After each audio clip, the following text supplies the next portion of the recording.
All right, how y'all doing? Hello, San Diego. Capcom's back, and we appreciate always the huge fan support and all y'all showing out. We have a great panel lined up for you, all kinds of cool things to talk about, and maybe a surprise or two. But first of all, those that have come to Capcom panels in the past, you know I like to make some noise and let all the other panels know who has the greatest crowd. So if this half can give me a cap really loud, this half give me a com really loud. We do that 3 times. Can you do that for me?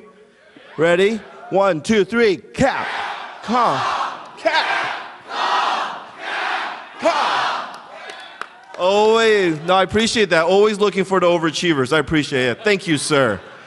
Let's head up. First of all, I want to tell y'all, it's hard to believe, 2013, this is the 30th anniversary of Capcom. Can you believe that? 30 years of awesome Capcom games. So to celebrate, I like to see just how much Capcom history you guys know. May I have, very simply, no rush, 5 people up at the microphone. I'm going to give you a Capcom trivia contest. 1, 2, 3, 4, 5. Only 5. There's only 5 questions. Only 5 questions. All right, here we go. All right, you can play along, but don't shout out the answer, okay? What you got? Let's see what you got. You feeling good? Okay. Feel good. What was the first Capcom fighting game to feature a super combo? Darkstalkers, Super Street Fighter 2, Marvel Superheroes, Super Street Fighter 2 Turbo. Super Street Fighter 2 Turbo. Yes, he is correct. And we have a nice Capcom gift bag there for you with some Capcom goodies. Thank you very much, sir. Thank you. Thank you. Next up, which game was supposed to be a Resident Evil sequel? Dead Rising, Devil May Cry, Asura's Wrath, Onimusha. 10 seconds. I'm going to go Dead Rising. You sure? Well, I want to phone a friend. I'm going to go Onimusha. I want to pull the audience. What do you think? I was going to go Onimusha was my other guess.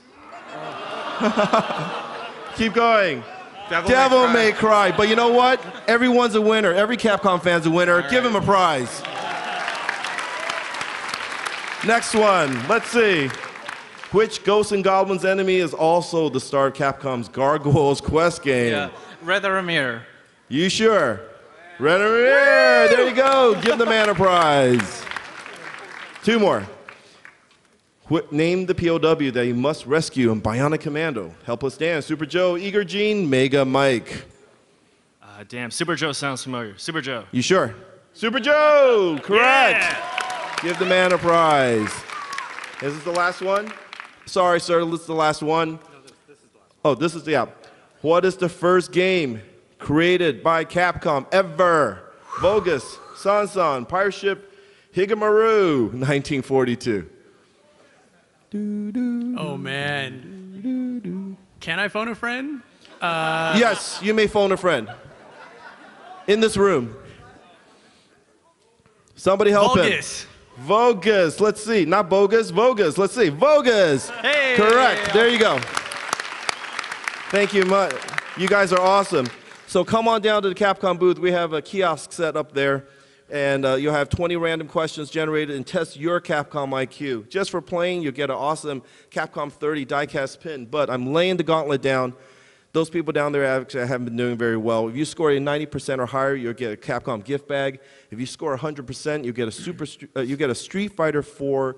I'm sorry, Lawn Day. Street Fighter 25th Anniversary Collector's Kit, $150 value. Okay? Come on down. So speaking of cool stuff, let's go on. We're at Comic-Con. There's some awesome stuff downstairs. Let's talk about that real quick. Over at Bluefin Distributors, you'll see some cool Lost Planet 2 toys. This isn't available yet. It's coming. Just a first look for you guys. Keep going. Kotobukiya, awesome products. Booth 2601. Prototype Z is a brand new manufacturer, and they have some incredible sculpts of Street Fighter characters. You've known those characters. You've seen other sculpts, but it's like seeing them again for the first time. Look at that Blanca right there. And also the new company called 3A with ultra detailed Lost Planet 2 mechs and rigs. And that rig there on the far right is roughly about this big. It's amazing. You got to see that. We're going fast because we got a lot to talk about. And at the Kid Robot booth, anybody get their Mecha Zangief yet? Yep. And then there's also a Shin and Kuma, which we'll show you. Those are available. Our friends at Udon have a ton of art books there for Devil May Cry, Resident Evil, DMC, and a whole bunch of Street Fighter books. Check them out at booth 4529. Hello Kitty, right? You know, a couple years ago when we announced it, you guys couldn't believe it. You thought it was a hoax, but it's not. We got some of the most cutest, awesomest products. How can you not fall in love with that? So there you go. Our Bait is a brand new company that's doing some really killer, hip designs for t-shirts. They have shoes, apparels, caps, things like that. Be sure to check them out. Ono-san will be signing at their booth. And last but not least, our friends at Archie Comics produce some of the best licensed comics ever. The Sonic comic's been running forever. And I think Mega Man's on its way too, so be sure to check that out. Okay, let's look at some games. Do I have any Dead Rising fans in the house? Dead Rising 3 is coming out for the Xbox One exclusively. Let's take a look at this trailer from the producer at E3. I know, Xbox One, come on. Rated M. This was at E3 this year. Takes place 10 years after Dead Rising 2. You're caught in this city of Los Perdidos, California. It's completely overrun with zombies. It's been 3 days like that. It's completely locked down by the government. It's quarantined. And you play as Nick Ramos, an everyday sort of mechanic guy, and he's just trying to figure out how to escape the city alive. I hope everyone can see what we've been able to do with the Xbox One. The sheer amount of zombies, still in this rich open world. It's always streaming. The amount of detail that's flying by, we've never seen anything like it before. We're really excited about it. We started thinking about Kinect and how it would affect gameplay, and I find now it's actually a very casual experience. I can just hold a controller, just do a motion, and just push the zombie off. It's a much more natural, engaging experience that fits perfectly in the core gameplay. When you finally get your hands on it, look around the world. You can go everywhere. You can go into these stores, bust into a house, look, and you'll find more powerful items to play with and survive. Combo weapons, it's actually a big part of this open world, right? So that's why you have crafting weapons. That's why we have a sledge saw. It's like sledge hammer is pretty good, skill saw is pretty good. Together, way better. It's a lot of fun to use. Smart Glass is a way to kind of have a hand into the game where you might not be able to with just your joystick alone. Press a button, call in some airstrikes, and go boom.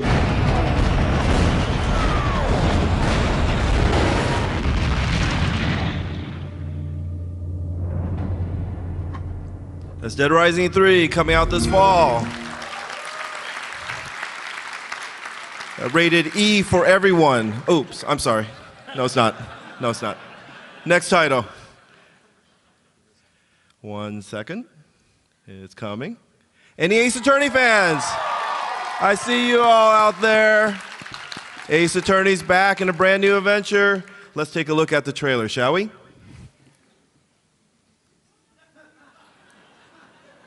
Naughty.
That's some Ace Attorney action.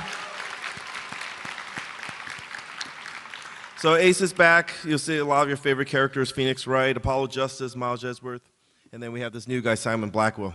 You see, kind of quirky, right? It's totally awesome, a brand new game.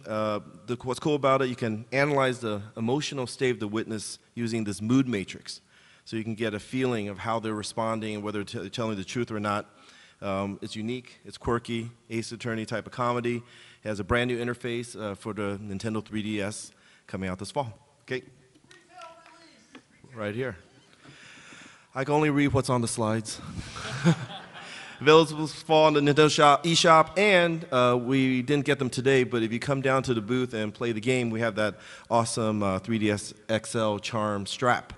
So come on down, take a look, and take a picture on the witness stand next to Ace yourself. Moving on, any Street Fighter fans? This is Matt Dahlgren, and he's going to tell you about Street Fighter. Thank you, guys. Hello? Hello? There we go. Thanks, guys. I'm Matt Dahlgren, Senior Product Manager at Capcom. I run the fighting game team. We were very excited to unveil Ultra Street Fighter 4 this last weekend at the Evolution Tournament. So let's kick this off watching the latest announcement trailer.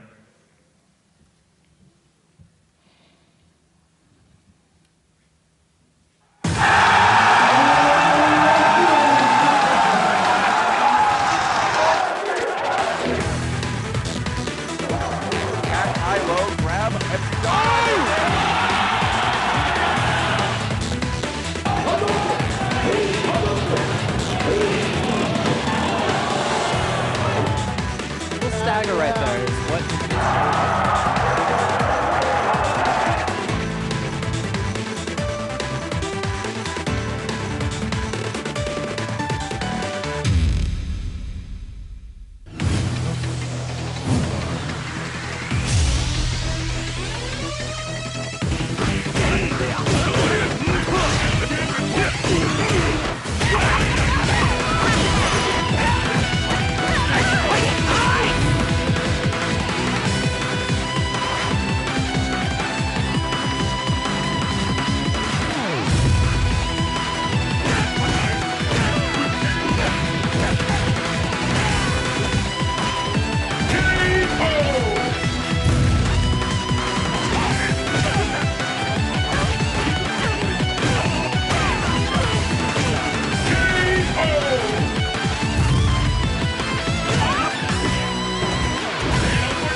Thank you, guys.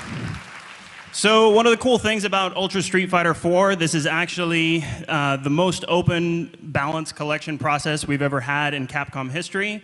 So we opened up Capcom Unity and asked all the fans for their suggestions. We received over 40,000 responses altogether. The cool thing about that is you can really see similar thinking between all of the different fans as to what they actually want from the characters. So we really have high hopes that this is going to be the most balanced iteration of Street Fighter 4 yet.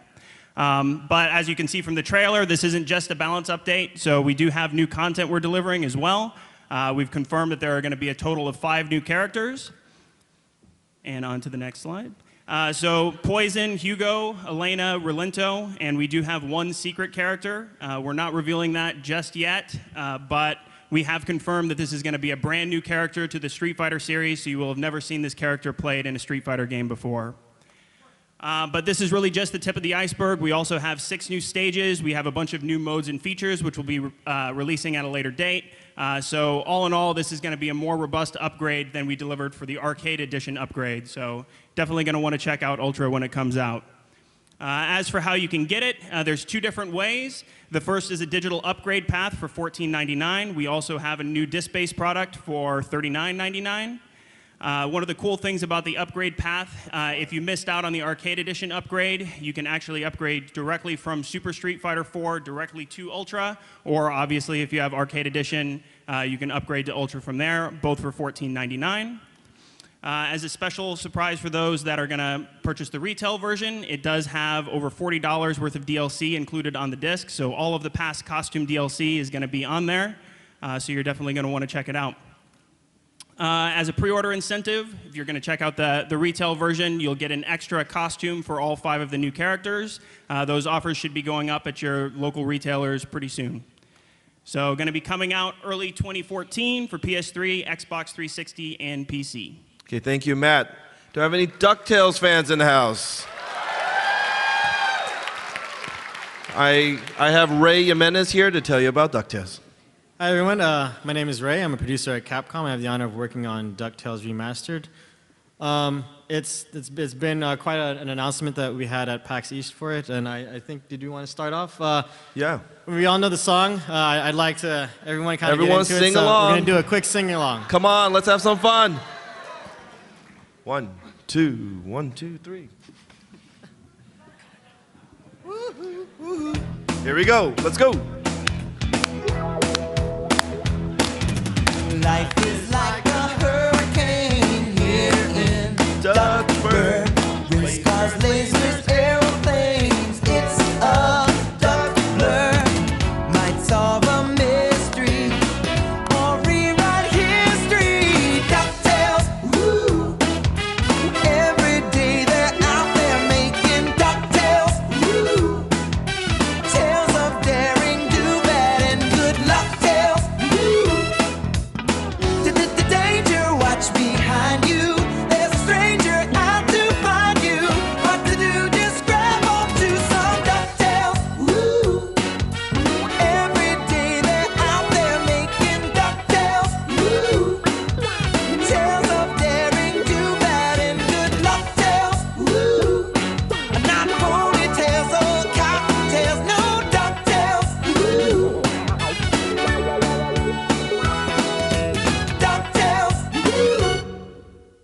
All right, you guys are great. Good job, good job. Yeah, great job, everyone. So if you're not familiar with the product, I hope you're familiar with the original NES version of the game. It's one of the best NES games out there. It had some of the greatest simple level design and controls and some awesome music. So we're basically taking all that and we're keeping true to the original and bringing it all to the next level. So we redrawn all the character art. It's all hand-drawn 2D style. It's very authentically Disney. We're bringing in new voice, sorry, not new voice talent. This is every surviving voice that's still alive from the DuckTales cartoon has come back to do voiceovers for this. So it's been a really great treat working with those guys. So if you haven't played it yet, I urge you guys to come down to the booth and give it a shot, because it's one thing to remember how to play DuckTales before, but then having, you know, Alan Young voicing Scrooge while you're playing it, it really adds a whole nother dimension to it. So this game really plays like you're playing DuckTales, the cartoon. You know, for those of us that grew up watching it, it's really nostalgic for us. We're also adding several different things, new things to the game. We have tutorial, the money bin. You can now swim in the money bin, and you can also take a picture in the money bin. We have a new end level, new soundtrack. We're taking the old levels, or the old level music. I know everyone is waiting for us to reveal the moon music, but we will eventually, so don't worry about that. But the in-house guy, Jake Vert Kaufman, he's a fantastic 8-bit retro musician. He's doing all the music for us, so that's going to sound fantastic. And it all plays extremely well. Way Forward, the guys that are developing it are masters of the trade of doing 2D platforming games right now. So it's something you just really have to get your hands on. It really embodies the pureness of what NES gameplay was. Also, on Sunday, we have a DuckTales Remastered panel, so we can't fit everyone in here, but if you guys can make it, it would be awesome. We're going to go over the whole process of how we created the art, how we animated it, how we did the new levels. We have one of the voice actors is going to come and kind of give you a run through of how that works. And also Jake Kaufman will be there, and we're going to have a really special treat for you if you guys like live music. So that's Sunday, 10 o'clock in room 25ABC, okay? Yeah. So that's pretty much it. I just want to keep it quick. So going down at the booth, we do have the collector's pin. It's a really awesome thing. Take a picture in the booth. Take a picture in the money bin, and we also have posters. I have a few posters here to give away. It's certainly not enough for everybody here, but I'll give them after we're done here. So come down to the booth, check it out, and it's going to be releasing August 13th for PS3, PC, and Wii U eShop, and then look for it on September 11th on the 360. There you go. All right, thank you, Ray. Well, one more title. Any Lost Planet 3 fans in here? Lost Planet fans? Okay. And we have Andrew Zemansky here to tell you about Lost Planet 3. Andrew. All right, thanks so much. I want that DuckTales video for karaoke night next time. I love that. Lost Planet 3, I've talked about it quite a bit, including Comic-Con last year, so just recapping a couple of quick points here. I'd like to start out with our most recent story trailer, so we'll go ahead and play that for you.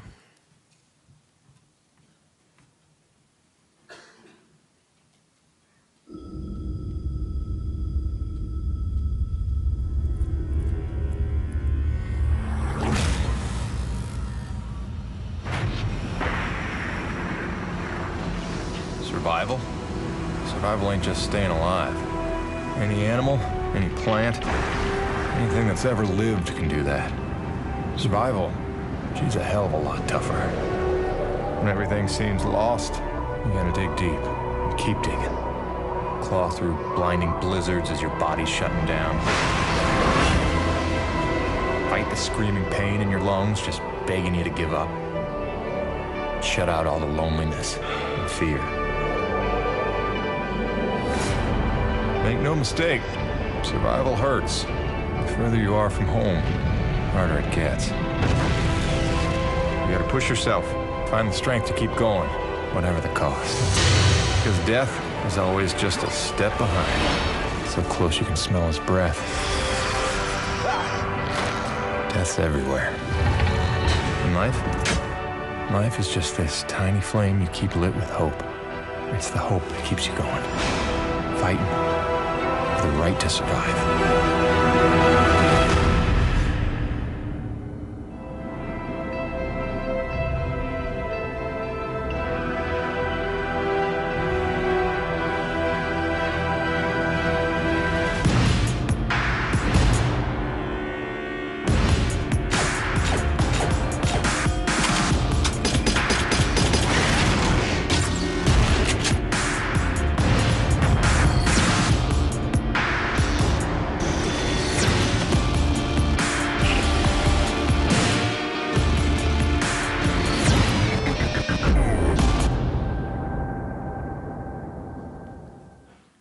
Lost Planet 3. So that was a glimpse at Jim Payton, our main character, who's on the planet of EDN3 to earn a living for his family and survive. But of course, he gets wrapped up in a lot of mysteries and drama there on the planet. And we've really gone above and beyond to deliver a compelling story in the single-player campaign, as well as the multiplayer that everybody expects, of course, from Lost Planet. A couple of the themes that we've been talking about for Lost Planet 3, return to extreme conditions. We know, that people really responded well to that snow and ice environment from Lost Planet 1. So we're going back in time to before Lost Planet 1 to tell the history of EDN3. I kind of consider it the origin story of Lost Planet, if you will. Intense cinematic experience. We keep player control during gameplay at all times, but we also have a bunch of really cool cinematics that have fully performance capture of actors. So real actor faces, real actor performances. It really brings a lot of realism to all the characters. Gameplay variety, we saw a little bit in the trailer as well as in the pre-order section, but you've got the rig, which is this giant 30-foot tall vehicle that you can pilot. When you go in it, you're in first person. You can use it, of course, to grab enemies, smash them, drill into them, and it's really fun, the balance and the juxtaposition between that and then when you're also out and you're playing as Jim and it's your third-person shooter style of gameplay.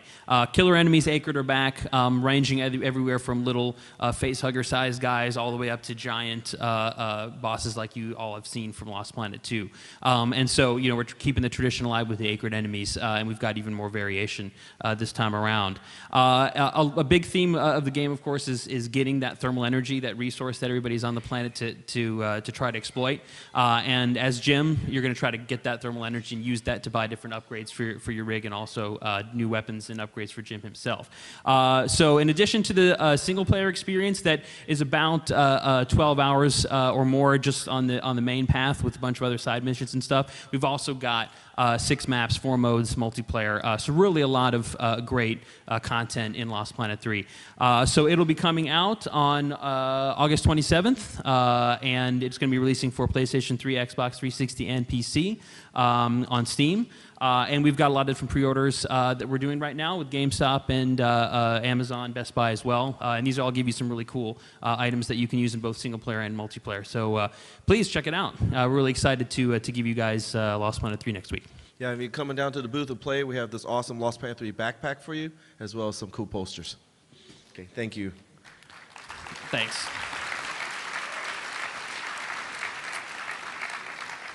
So I mainly came here to talk about Lost Planet 3 at first, and then I realized that we've got the most intense, passionate fans in the entire gaming community here, all the Capcom fans, and we love you guys so much. So I've been working on something quite hard recently, and I want to take this opportunity to give you a world exclusive reveal on something. How about brand that? new. You guys ready for that? So can we switch the video over? All right. We got our sound pumped up. We good to go? Let's see. All right. This is, I got my colleague James running a live demo. Hit it, James.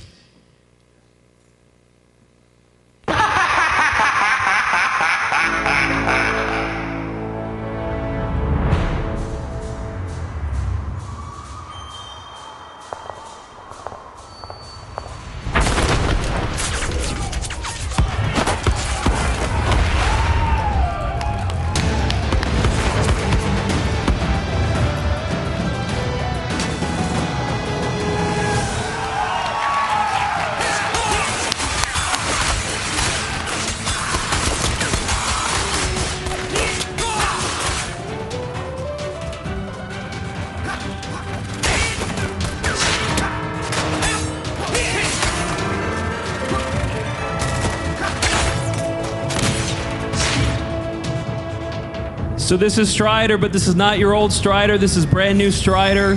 Giant interconnected level map, non-linear gameplay. James, take us through.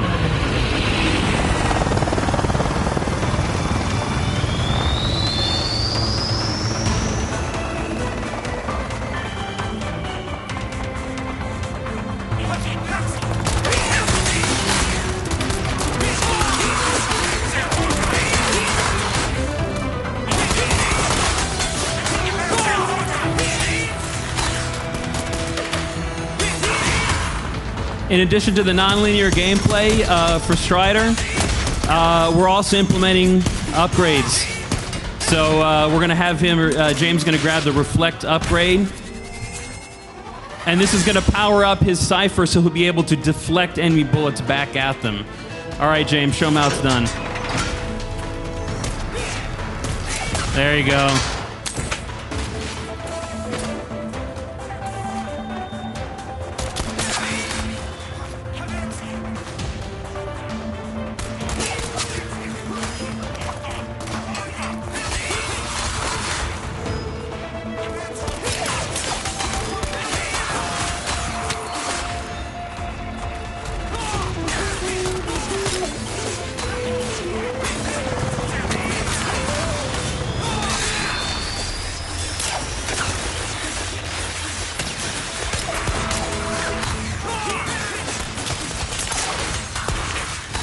So as you can see, as James is making his way through the level, he's unlocking new sections of the map, and he's going to be grabbing even more power-ups as he goes along here.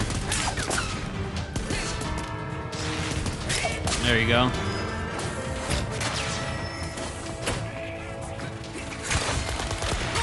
We've got a dynamic camera system that pans in and out as necessary to get you up close to the action or to give you the best visibility.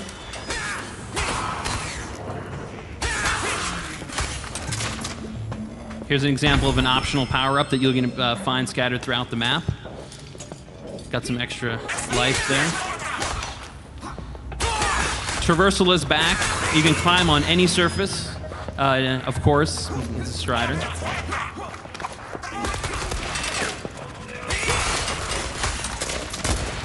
So this is another great new feature. So we got the Reflect upgrade already. Now we're adding the Explosive Cipher upgrade. You actually power up your Cipher to have different attributes. And you'll notice when he uses the directional key to switch, it actually changes the Plasma Scarf to yellow to indicate that he's got that Explosive Cipher out. So he'll be able to set enemies on fire, do more damage, and he'll also be able to use this to open fire gates.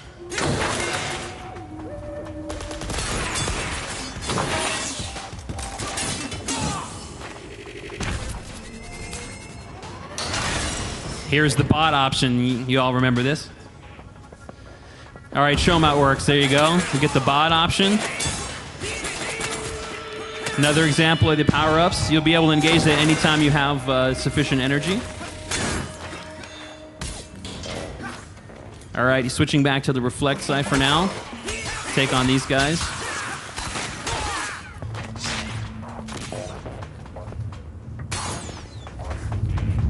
Back to the explosive. This is where you're at, Strider.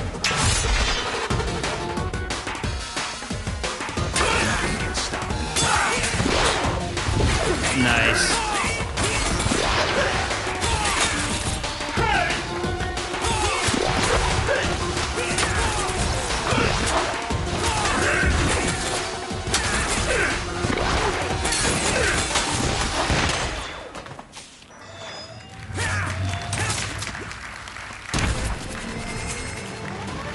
So now he's grabbing the charge attack upgrade, which will allow him to charge up the Cipher and give us a powerful attack, and that's what he'll use to open up that familiar-looking charge door.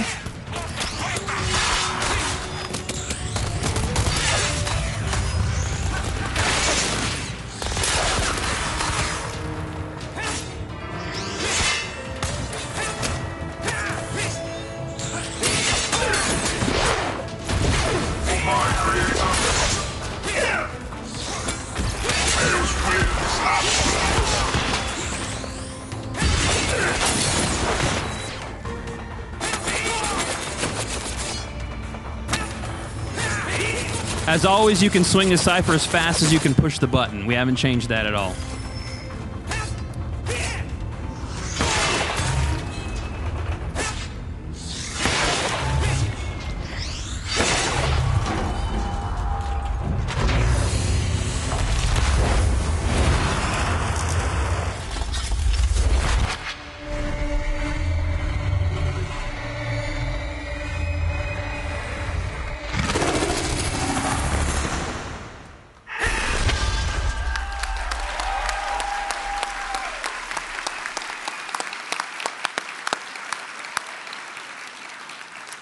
Thank you very much for the demo, James. And we're going to switch over now to our presentation. So again, this is the world reveal of the new Strider. We wanted to give it to you, the fans, before anybody else. And I'd love to take this opportunity to tell you a little bit more about how we came about in making this game. So, brief history of Strider. I know you're all familiar with him, but this is, a beloved classic game, arcade game from 1989 that was then ported to the Genesis. That's where I played it first. That's where I bet a lot of you played it first. It's a beloved classic with an unprecedented level of environment traversal. It was one of the first games that you could climb on any surface and you could do anything you wanted. We went into our archives in Osaka and grabbed some old concept art here with some of the first drawings showing how Strider works. So. Threw those in here. So here's some artwork from the first Strider. And then for, here's some artwork for the second Strider, where that came out in 1999, so it was a 10-year gap between the first two games. And this Strider 2 and the entire Strider series is well known for that amazing character of Hiryu, who's, this, future ninja who's got all these moves and this iconic cyber weapon, and also these amazing worlds, these very kind of out there, crazy worlds that are a hallmark of the series. And nothing would be complete, of course, in Strider without talking about the enemies, and just crazy enemies. I mean, you all remember the giant monkeys and dragons and everything. And this is just something that we really tried to bring back, of course, for this game as well, because it's such a part of the heritage of the Strider series to have these enemies. So, we really felt recently, we started work on this game, that the time is right for Strider Hiryu to make a return. As you all know, he's been a fan favorite Capcom character for years. He's shown up in Marvel vs. Capcom. He's been a part of the Capcom pantheon for a long time, even though his starring games have had quite a bit of gap between them. So the enthusiasm remains strong. He continues to be a fan favorite, and it's you, the fans, that really made this possible. We went on Capcom Unity, we went on the forums, we asked people, we gave questionnaires, we said, what character do you want to see back? What game do you want to see return? And Strider was always near the top of the list. And so, for us, that was just a great way to get this thing kicked off and get it started. And that's why we're showing it here at Comic-Con for the first time.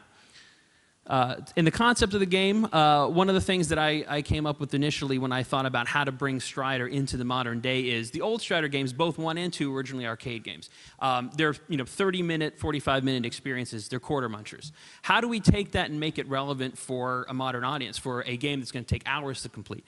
And a lot of the concepts came out of how to make that happen. And what we knew is we needed to keep the core fundamentals of Strider intact, but also expand those and blow those out to give people what they would expect.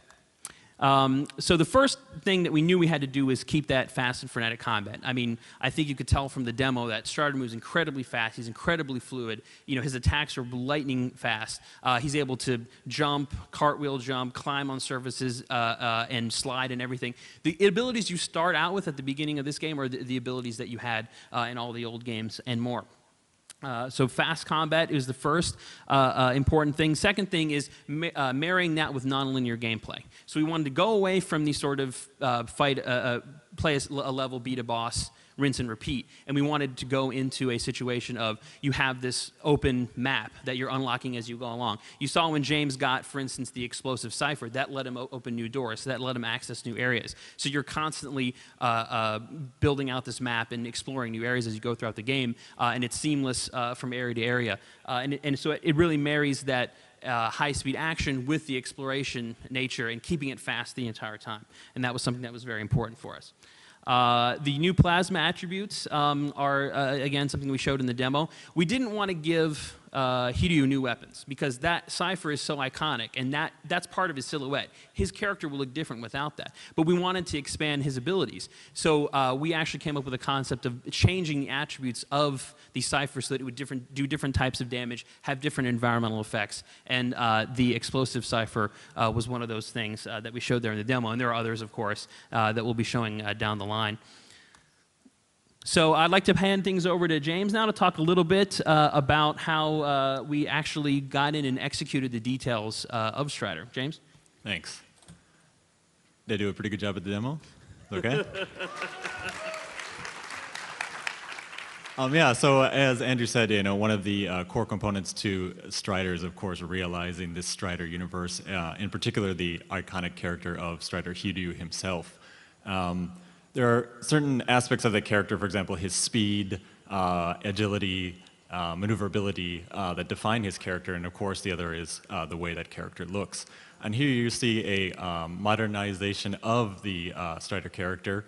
This is based upon the way Strider Hiryu was represented in Strider 1 and Strider 2, as well as taking into the representations that were apparent in the Marvel vs. Capcom series, which some of our younger fans are probably more familiar with than our old school fans.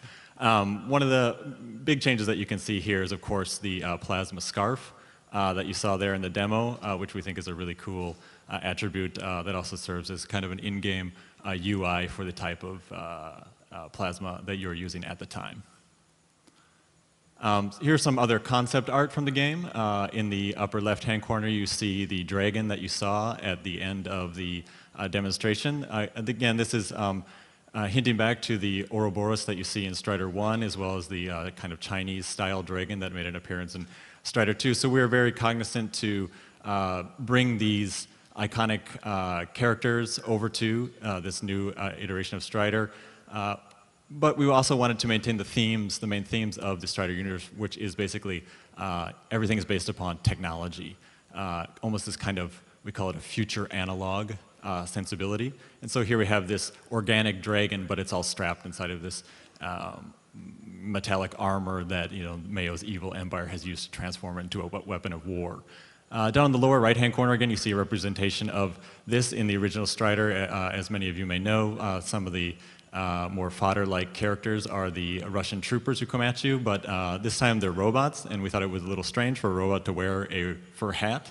They might like it, but it looks strange, so how do we make a fur hat into a metal hat? And I think we did a pretty good job there, so we were able to maintain the silhouette while also modernize the character. In the lower left-hand corner, you see concept art for more detailing what the actual world is supposed to look like, the feeling that we have. And then in the upper right-hand corner, we have concept art that actually informs us how the game world is going to be designed. So this area is actually represented in the demonstration that I just showed you where I picked up the fire plasma. On to the next one, please. Thank you. Okay, so as you know, you can't make a Capcom game without Capcom. So we were fortunate enough to, along with Andrew and myself being the initial drivers of this project, to have a core team of both old and new blood Capcom staff. The old blood in particular has worked on many of the classic 2D side-scrolling games that you may know of, such as Super Ghouls and Ghosts and many of the other Disney games, as well as the artist that you see, the gentleman in the middle. On the middle right. You're right. On your right, he did all the character designs for Strider 2. He's also helped us with the majority of the character designs in this game as well as advised us with our partners. Sorry. So anyway, Japanese people are always very serious, except for when it comes to making games. Here you see them playing with some of the prototypes that we thought Hideo would have this time around until we decided that we'd stick with the Cypher instead. Okay, so we're working with Double Helix on this game. We're very fortunate to be working with them, first and foremost because they understand the franchise. They're extremely passionate about the Strider universe. What that does for us is that means that we don't need to approach the making of this game from a point where we have to discuss what is Strider. They already know what Strider is. And so we can hit the ground running right out of the gate. And what they did almost initially was show us a prototype of Hideo moving around, and it's almost exactly the way that we just showed you here, which really sold us on the deal. He moved exactly like we expected him to. He was fluid, fast, and a lot of that has to do, I think, Mark Florentino is somewhere out here. He's in the picture there. He's the main game designer, and he studies about 15 different types of martial arts. So that really helped nail the Strider Hideo character. I think he even studies the type of martial arts that Hideo studied. So that's future ninja arts. They're also very good at being serious too. So here you see that, again, they share the same core sensibilities as the Capcom Japan staff. So I'm really fortunate to be working with them. Now we have a world premiere trailer for you. First people to see it, check it out.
We like to play too.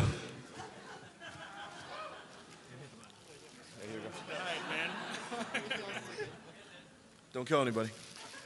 Tell them about this. All right, so as you see, we've got our Strider scarves on here. So what we'd like you to do is we'd like you to come down to our booth, and we'll have these available for you. We also have a photo opportunity where you can hold this bad boy. It's actually made out of metal. And put on the scarf and take your picture, which we'd like you to retweet and share with your friends, and then it'll give you a chance to perhaps win a copy of the game when it comes out. That's right. Okay. So Okay, come on move up. to the next slide, please. Thank All right. you. So thank you very much for your time. I just wanted to say that we're extremely pleased to be able to announce this title to you, our Capcom fans. You're the first people in the world outside of Capcom to ever see it, ever see the trailer. It will be available for you early next year on the Xbox, Xbox 360, PlayStation 3, PlayStation 4, Xbox One, and PC via Steam. Thank you very much. All right. So unfortunately, we're running out of time, and I'm talking through this scarf. But come on down to the Capcom booth, booth 215. We've got all kinds of cool stuff, photo ops. We've got the Capcom store, all the demos. I do want to thank you again, San Diego, Capcom Nation, for representing. It's a full room every time. Thank you so much. Enjoy the rest of Comic-Con. We'll do it again next year. Thank you.